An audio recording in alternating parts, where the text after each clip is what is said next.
I spent 30 days deep inside a real sapphire mine. No cell service. No fancy hotels. Just rock, sweat, mud, and the chase for one of the most beautiful gems on Earth. And trust me, what I experienced down there was nothing like I expected. I arrived at a remote mine in Sri Lanka region. The air was dry, and the ground was cracked open with history. These miners have been digging here for decades. Day one was all about learning the rules, where to dig, what to look for, and how dangerous this actually is. This isn't just some tourist stop. You're going to work hard. And you might leave with nothing. The first week was brutal. Hours of digging with barely a glimmer of blue. I learned how to wash gravel, spot bombs, ironstone with gem inside, and distinguish sapphire from quartz. My hands blistered. My back gone. My respect for miners sky high. You think finding sapphires is just about luck, but it's really about experience, patience, and grit. Gem hunt for the day, because I had a cheeky stop off in Nivitigala, which I have not yet videoed, but was a wonderful stop off to see some mechanized mining and normal gem shafts in the mining region. And the reason I've stopped here is that I'm actually at the Ratnapura rest house. And I've got a thing for these beautiful old colonial buildings. Can you see that? It's absolutely stunning. 150 years old. Up in the hills slightly, so supposedly cooler. Still very warm today. You can hear the birds. The countryside is just stunning. And the reason I'm particularly sentimental about the rest house right now is I have just discovered my grandfather's diaries from the 1940s, where he has written that he was staying in 1942 in the Bentota rest house. Sadly, that one was knocked down, so I felt that it was quite nice to come to the Ratnapura one and have a cup of Ceylon tea and to pretend that I was really following in his footsteps. So here we are at the colonial style, 150-year-old Ratnapura government rest house. What a lovely stop off in my little journey in the city and country of gems.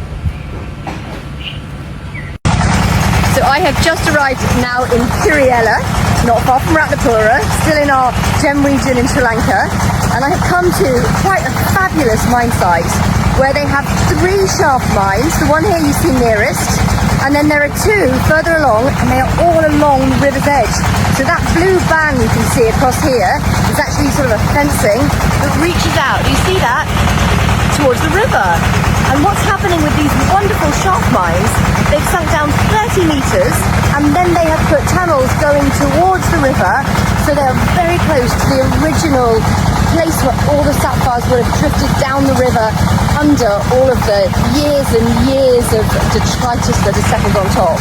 So these shaft mines are actually mining for alluvial sapphires that have come out of the Kalu River. There'll be other gems too. We're probably going to see a host of other gem materials. But the miners just showed me a few gem packages, and we've got pinks and blues and yellows and colourless and lots of rounded crystals, because they have these 3 shafts which can each take 10 miners, and they've been operating for a couple of years. So this is a pretty cool site. Kerala, not far from Ratnapura. Stop number 3, 4 on our day trip on the island and city of gems. It was day 9. My back ached. My fingertips were raw. I was honestly starting to wonder if this was all a waste of time. I had sifted through what felt like tons of dirt with nothing to show for it. Just clay, pebbles, and crushed hopes. Then, just as I was about to dump another tray of gravel, I saw it, a flicker. A shimmer of deep ocean blue peeked through the wet gravel. My heart jumped. I leaned in closer. And there it was, nestled between ordinary pebbles, a rough sapphire, not big. Not perfect, but real, natural, and mine. Look at that. That's definitely a sapphire. Right there. Oh man, all this work, and finally, this is what it's about. Under the sunlight, it came alive, like a drop of water from another world. A blue so rich, it didn't even look real. It's hard to describe the feeling. It wasn't just finding a gemstone. It was like discovering something that had been waiting millions of years for you to find it. That tiny sapphire, it changed everything. Suddenly, I wasn't just a visitor. I was a miner. From that moment on, I dug with a new kind of focus, because now I knew it was possible. The heavy clays are washed off.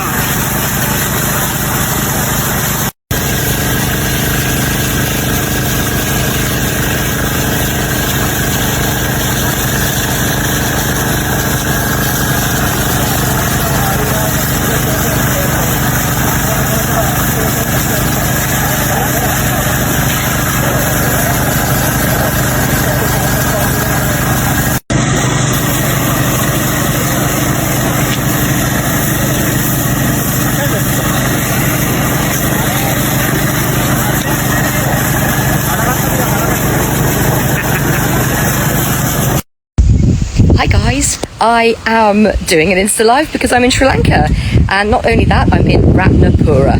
So anybody who's here, I thought you might like to see a quick Molesworth stop off in the City of Gems as part of my Island of Gems quick tour this week. I've stopped off in one of my favourite places. It's on the bridge that is just next door to the road where they're doing a lot of the cutting and the heating in Ratnapura. And I'm right next to the Kuganga, the Kuganga River. You can see that? This is the river behind me that washes all the sapphires through the sapphire mining region of Sri Lanka, and obviously lots of other gemstones as well. So we've got sapphires coming out of here, probably spinel and garnets, and maybe even peridot, moonstone, amethysts. And one of the reasons I've stopped on this bridge to show you guys, I thought you might like to see this, is if I'm a bit lucky sometimes, I come here, and I don't know if you can see that. Look, the guys behind me, they're actually washing 4 gems in the river. There's 2 or 3 guys who've just got buckets and they're diving down. They're diving into the gem gravels, just holding their breath, pulling up the stones, and then the other 2 guys with the baskets, with the sort of sapphire pans, are just panning next door to them and sorting the stones. I just love that here because it's live gem discovery at our fingertips. How cool is this?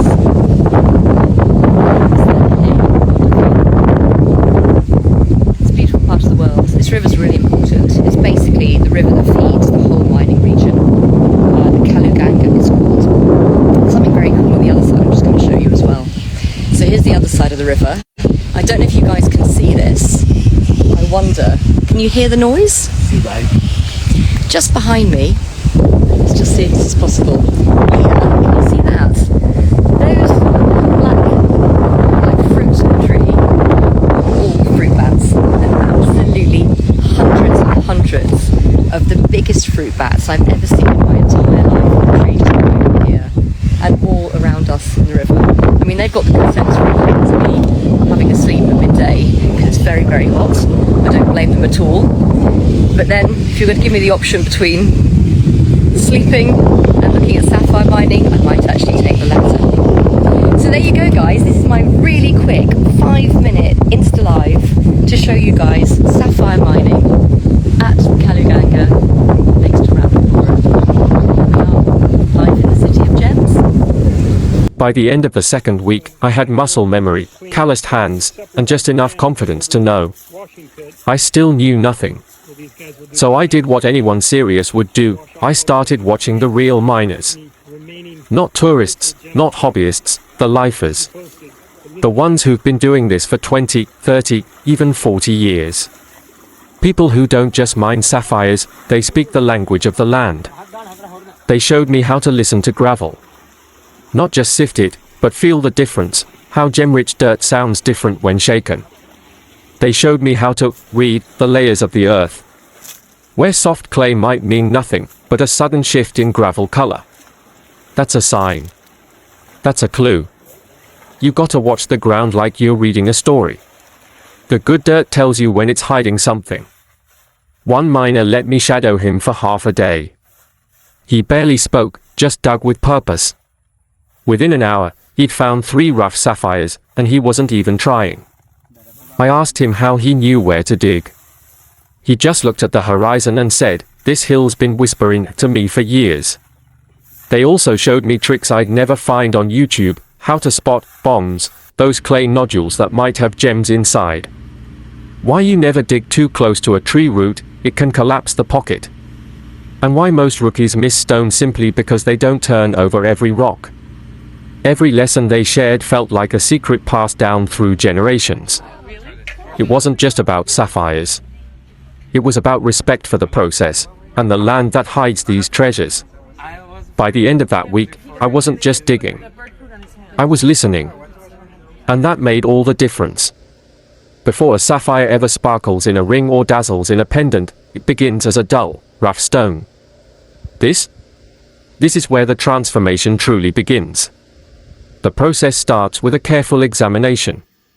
The cutter studies the shape, color zoning, inclusions, and axis of the crystal, all to decide what's the best way to unlock the sapphire's beauty without wasting a single carat. This is part science, part instinct, and part artistry. Using a coarse diamond-charged wheel, the sapphire is shaped into its basic form, often oval, round, or cushion. This is where the cutter defines the gem's future, crown angles, pavilion depth, and symmetry. One wrong cut. The light won't bounce. The brilliance is lost. Next comes the most intricate part, faceting. Every tiny surface must be cut at a precise angle to reflect light like a mirror. On average, a brilliant sapphire will have 50 to 100 individual facets, each one polished by hand. The cutter moves from medium grit to fine, then to ultra-fine polishing compounds like cerium or aluminum oxide. And then, finally, the gem comes alive. From a rough, unremarkable stone, to a flawless window of light and color. Sapphire polishing isn't just finishing a gem, it's revealing what nature has been hiding for millions of years. And now, it's ready to become a masterpiece. These are sapphire. Not just any gemstones, but a transformation, carved by time, completed by hand.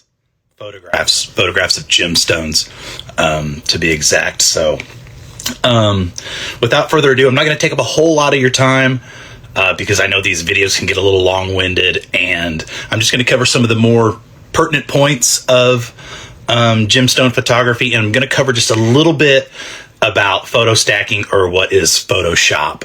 Now, a lot of times people will ask me my feelings and my opinions on Photoshop. They will say, well, what do you think about, Photoshop and maybe, just posting gemstones online? How do I feel about that? What's my opinion on that? And it's kind of changed over the years. So not long ago, Photoshop was a real issue, guys. It was an issue with gemstones, gemstone sales, and things like that. But as time has went on, the buyer has got more savvy. Social media has made them more savvy, and they can spot more of the issues with Photoshop and people trying to use them in a deceptive way. Now, the problem with that and thinking that it's always something deceptive is it's just not true. There's a ton of people who like to take videos and take portraits and pictures of gemstones. I'm one of them. There's people that get really in depth with it, and they spend a lot of money on software and cameras and things like that just to take pictures of gemstones. We've got to keep that in mind. Now, I do have an opinion on whether it's going to work, who it works for, and the best thing to do to get better pictures. So to start off, first of all, Photoshop. What are you using it for? Are you trying to just enhance the photo? Are you trying to represent a good depiction of your photo? Those are things you have to keep in mind. And the one thing about knowing sellers and using them frequently is you kind of get an idea of where their baseline is. How close are their photos to their actual stones? That's a very important thing, and it's something to keep in mind. How does somebody represent your photos? Now, when it comes to using Photoshop and things like that, what you have to understand is it's just not easy. It's not something that's easy to do. It takes a lot of time, and it takes a lot of effort. And are you going to be willing to put in that time and effort for something that is in essence available for 24 hours? And that's a stiff no for me. As good as cameras are, as good as photos can be taken simply with an iPhone, there's no way on earth that I ever found it to be productive to spend 2 or 3 hours stacking photos to put them on any kind of social media or website or something like that, just to have them overlook like that. So I don't think it's very productive for me. And I think early on, especially, if you really buckle down and focus on your everyday camera, most of the time it's an iPhone, and I'll get to that in just a second, then you're going to be safe. You're going to be cool.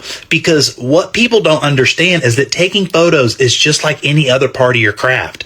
You want to be good at it. You want to develop that technique and get better. And the only way to do that is to be constantly taking photos. It's a one step forward or two step forward, one step back kind of motion. If you're not doing it frequently, you'll step back a little bit. You'll notice, hey, I haven't taken a picture in a week. Let me take one. You can't get quite into focus. It just doesn't look as good as the other ones.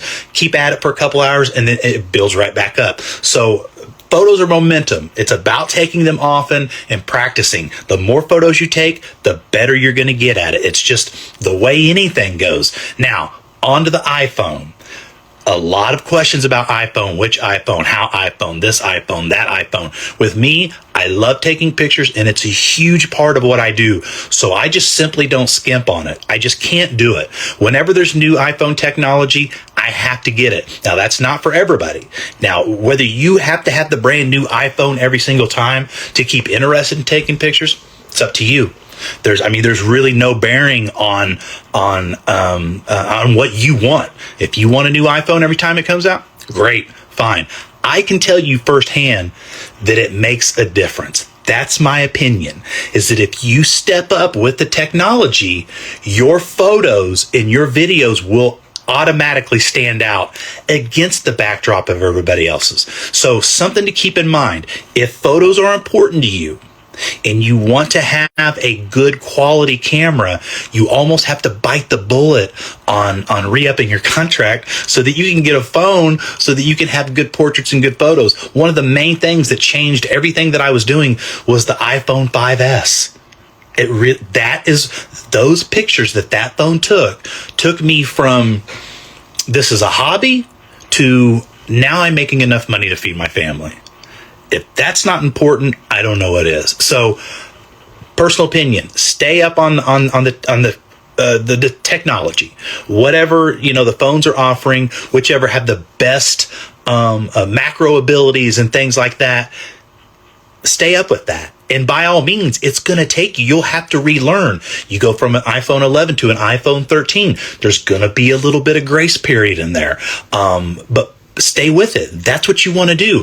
You don't always want to kind of chinch yourself on something that is that important. Photo stacking and Photoshop, it's not all bad. It does not mean because somebody's using it that they're trying to scam you or something like that. But my opinion is it just isn't pertinent. It's just not going to be worth the immense amount of time that you have to put into not just learning that software, but using it every single time you want to take a picture and it lasting for just a mere few hours. So that's just my opinion on those things. I get a lot of questions on them. Kind of wanted to clear the air on it. And that's up to you. You have to figure out, do you like to buy gemstones from somebody who uses Photoshop to represent their pictures? It's not anything bad. It's not anything good. It's just what it is. And once you get a baseline, once you do business with that person once in a while, just like gemstone rough, I have to figure out what eye clean is from one person to another person. That's why I don't do a whole lot of business with a bunch of people when it comes to something that serious. So I hope this helps a little bit, and it's probably as confusing as mud, but that's just what it is. Nothing is all certain and nothing is all uncertain. So iPhones, stay up on them. They're going to take great pictures. Photoshop takes a lot of time and effort. Is it going to be worth it to you? Thanks, everybody, for checking out my little video. And I hope this helps a little bit. Onward to Tucson. We're going to be taking off Saturday. We'll be there on the 26th. On through the 6th of February. We'll be at the Jogs Gym Show. Hope you guys come by. Check us out. I'll get the booth number and everything up when it gets closer to time. All right. Have a good night. All right, guys. Here we are. My good friend here. Welcome to the heart of Sparkle, a gem show like no other, featuring the pride of Sri Lanka, sapphires. From rich royal blues to rare Ratapura pinks, these stones were born deep beneath Sri Lanka's ancient soil and hand-cut to perfection. Dealers, collectors, and gem lovers from around the world come here, not just to buy, but to chase one-of-a-kind treasures. Ceylon sapphires are known for their clarity, brilliance, and vibrant color, often untouched by heat, just as nature made them. From rough to radiant, the journey of a Sri Lankan sapphire is a story of beauty, tradition, and timeless value. The sapphires they wear. The sapphires, even the Princess Diana, her engagement ring is a blue Sri Lankan blue sapphire. Okay, so they're known all over the world Yes. for having the best sapphires. Yes. What countries do you go to do these shows? So we exhibit in US, Japan, China, Hong Kong, Thailand, Everywhere. Everywhere. Everywhere. All right, I'm going to check some of these out real quick. 8 karat Alexandrite. Let me see that. Yeah. Gorgeous. These are the lovely color change to it. You can have a look on the other side. Okay. If you see, beautiful change. Oh, wow. What's a stone like this cost me? This is $8,000 per carat. All right, let's see. There's a lovely rare stone I want to show you. Okay. This is called tarphite. It comes in the spinel family, and Okay. it is double refractive. Many people confuse it to spinel, but this is tarphite. Taphite. Tarphite, one of the rarest stones in the world. Taphite. Look at that kind of lavender. What's the hardness on it? It's same as spinel, 7.5. Okay. So pretty tough. Pretty tough. I've never seen that before. Taphite. You've seen it here first. And so the main stone you sell obviously is sapphire. Sapphire. What have you seen people buy during this show? What has people asked for? So especially at US, I've seen many people ask for alexandrite, star sapphires. They're crazy about it. Star sapphires. Yes. Can I see one? Let me see a good star sapphire. I'll show I you. love star sapphires. I love star rubies. I love anything that's phenomenal stone. Oh wow, look at that, brother. Look at the clarity on that stone. This is like it's a nice star to it and a beautiful color. Wow. What's the price on this? This is $18,000 for the piece. $18,000 for the piece. So you're looking at over 1,500. 1,500 a carat. 1,500 a carat for a 12 karat stone. And this is what they deal with. You know, well, the one thing that I'll say about the Sri Lankan people is that I don't know if it can be genetic, like if people can genetically be determined to be in a profession, but I've never met a group of people that were more inclined to be in the gemstone business. It's like it's in their blood, right? Yeah. I've never seen nothing like it. You guys live and breathe it, and you give us so much inspiration. Let's check out some of his other stuff real quick. 1,500 a carat. But for me, 1,000, right? I get it. They beat me up a little bit. So here you're going to see some more 1 to 3 carat sapphires. Yeah, so these are all commercial sizes. We mostly do wholesale. We supply to the markets around the globe. So Sure. Now let me ask you this. I don't mean to cut you off, but treatments. Everybody's going to want to know, are these irradiated? Are these heated? most of them are natural. Okay. We have heated as well, just ethical heating, So they're not synthetic? not synthetic. Not, Okay. Yeah. Do you guys carry synthetics? No, not at all. Okay, not at all.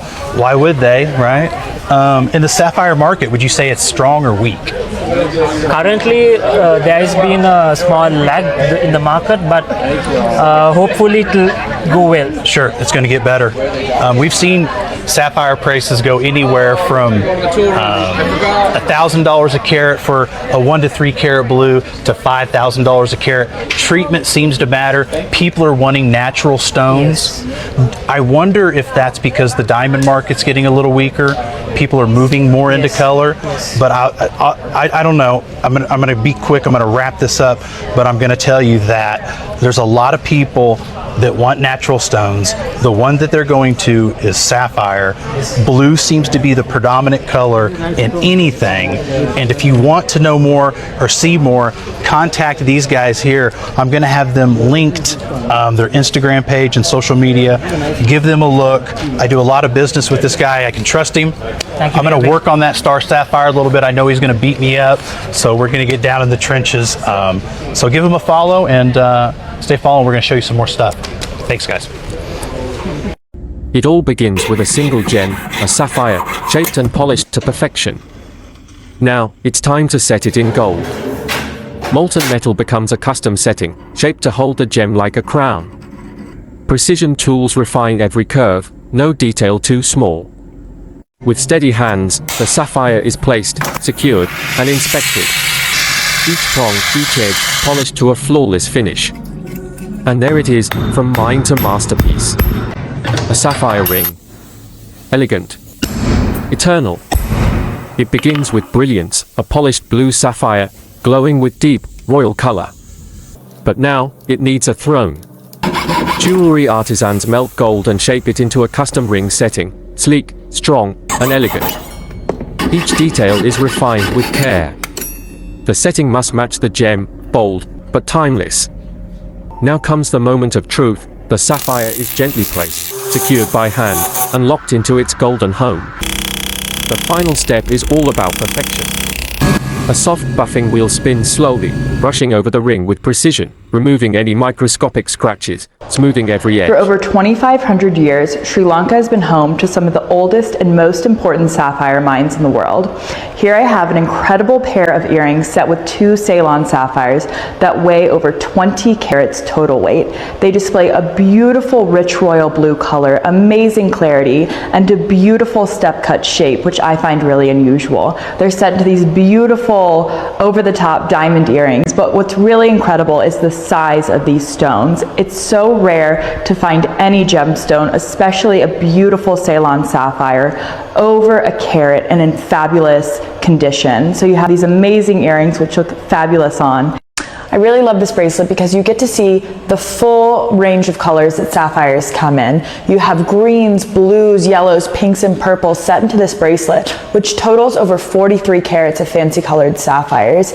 Each stone is about 3 carats and they display beautiful clarity and saturation. So I just love the rainbow effect that it gives, that you get to see all the colors, and it's just a wonderful and easy piece to wear. Subscribe for more videos like this.